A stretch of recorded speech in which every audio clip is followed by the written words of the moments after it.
everybody, to This Old Glove. I'm Mark. I'm Travis. And it's been a while since we did our last show. We had every intention of doing a spring training and a preseason show, but the world suddenly changed for the better. We've been doing a lot of traveling. Travis has been very busy with school and his spring sports schedule. We've done a little bit of traveling to Cleveland and Buffalo and some Major League Baseball games. We've been to Batavia a few times and checked out their new collegiate wooden bat league, which has been really interesting and entertaining. We've also been super busy with our vintage baseball gloves, and we've got an exciting announcement to make about those gloves toward the end of the show. Now, if you didn't know, we are die-hard Cleveland Indians fans, but that doesn't mean we don't appreciate other teams and their players. So, Travis, if you had to pick another team to watch, who is it and why? Well, as most of you could probably tell by my shirt, I'm going to go with the Baltimore Orioles.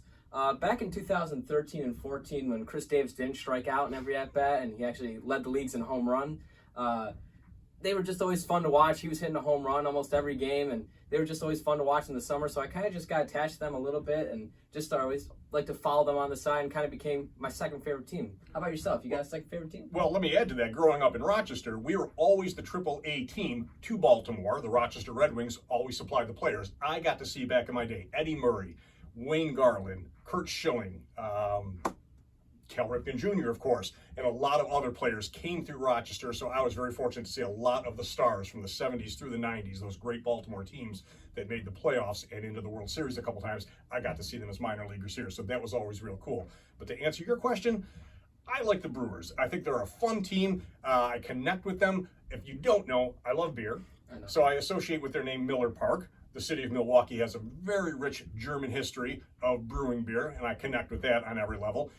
I love Bob Uecker. Who doesn't like an entertaining baseball game called by Mr. Baseball himself?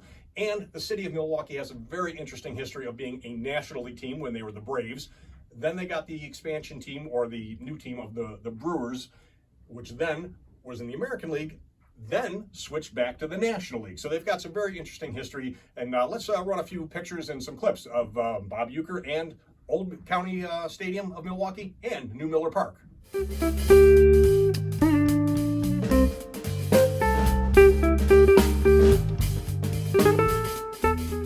Speaking of the Orioles, we recently had the chance to see them play not too far from us. The Orioles were in Buffalo last week. Buffalo in Salem Field is currently hosting the Blue Jays.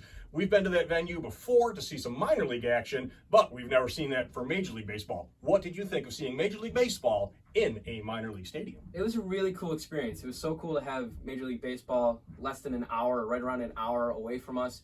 It was a great time. I mean, it wasn't so much fun from a fan perspective. The Orioles kind of got their socks handed to them. Yeah, the Toronto came out swinging, no doubt about it. We saw Vlad hit a couple of bombs, and some of their other big names really swung the bat good this past weekend.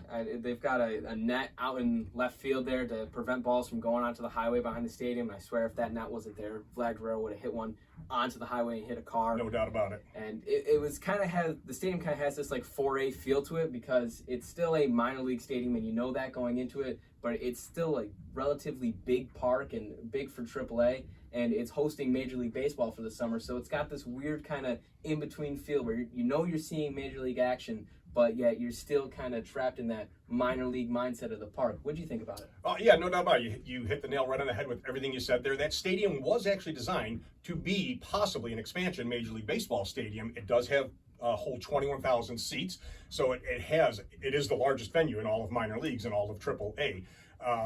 The field looked absolutely fantastic. The grass, outfield and infield grass, you could tell the difference between AAA Rochester grass and what's now the Blue Jays grass there in Salem Field. Absolutely manicured perfectly and looks Major League.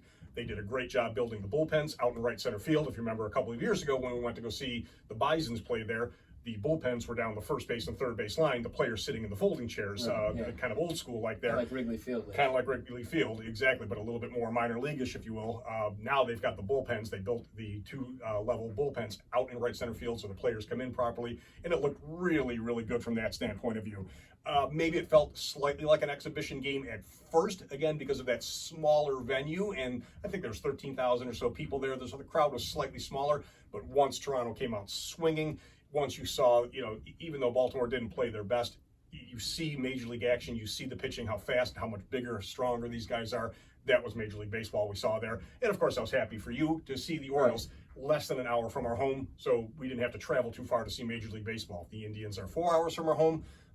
The Blue Jays are 3 hours. If we could get into Canada, Baltimore is about 6.5 hours. So really nice to see Major League Baseball only an hour away from our home.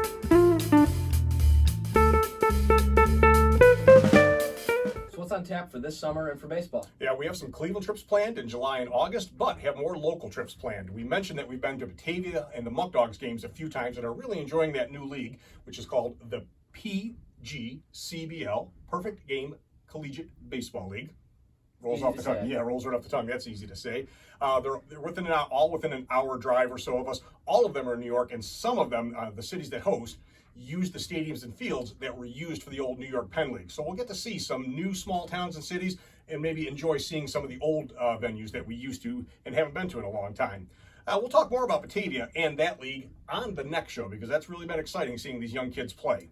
So the show is called This Old Glove. You got any announcements for baseball gloves in general? Yeah, for a while now, a lot of you have really encouraged me and have liked the before and after photos I've done of all the different gloves that I've done for restoration. And what started as a hobby, I'm proud to say, we've now turned this into a little business. We've got our own store that's open. It's on Etsy. If you do Etsy.com, search This Old Glove or search Vintage Baseball Gloves, you're going to find all of the wonderful things that we now have for sale. We've got a nice little inventory that we've built up. I believe there's 24 baseball gloves for sale on there now. On my own personal Twitter account, I'm going to start featuring a glove once a week with all the details about it and show some pictures, like this beautiful old Sonnet baseball glove, which is an L.B. Pearson model. It's a beautiful old 1960s glove, which has been restored back to its former glory. It's been relaced, conditioned, cleaned, ready for a good old-fashioned game of catch, or makes a wonderful display piece for the man cave, a she shed, a child's baseball decor themed room, anything of that nature. I'm not trying to do a commercial here, but they really are some wonderful pieces. And again, because of your encouragement, we decided to open up this shop and make it available to everybody. So I've got some extra gloves that looking forward to sharing with everybody. So please search it up, This Old Glove on Etsy.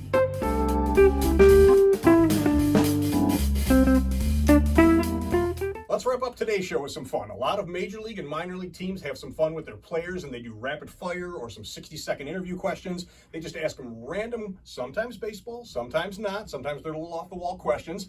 But today, let's see how well Travis does with these questions I've lined up. Roll that interview, Travis.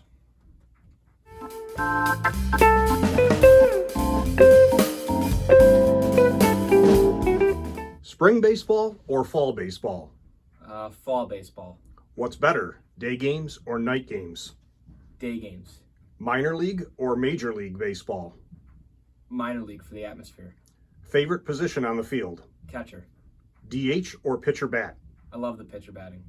Favorite ballpark besides Progressive Field? Camden Yards. Favorite ballpark food or treat? If they have Dippin' Dots, always go with the Dippin' Dots. Bleachers or upper deck? Probably upper deck. Would you rather sing the national anthem or dance with the team mascot? Sing the national anthem. Favorite baseball player? Chris Davis. Seats on the first base side or third base side? First base. Favorite sport other than baseball? Football. Go back in time or travel to the future? Go back in time. Ketchup or mustard? Gotta be ketchup. Bunting, good or bad? Good, situationally. Pitcher's duel or slugfest? Pitcher's duel. Extra innings rule? Horrible, so stupid. Name a song about baseball. Center field, John Fogerty. What to do during a rain delay? Sit there and just wait it out. Try not to get wet. Name a baseball movie. Bull Durham. Good thinking and great answers, Travis. Well, that wraps up today's show. Next show, we'll talk more about our upcoming travels. We'll get a guest to do our rapid fire questions, and we'll show you another one of our featured This Old Glove Etsy items. Don't forget to like, subscribe, share, and comment. If you got any questions, let us know. We would love to answer them and talk about it on a future show. Until next time, thanks for watching This Old Glove. Thanks, everybody.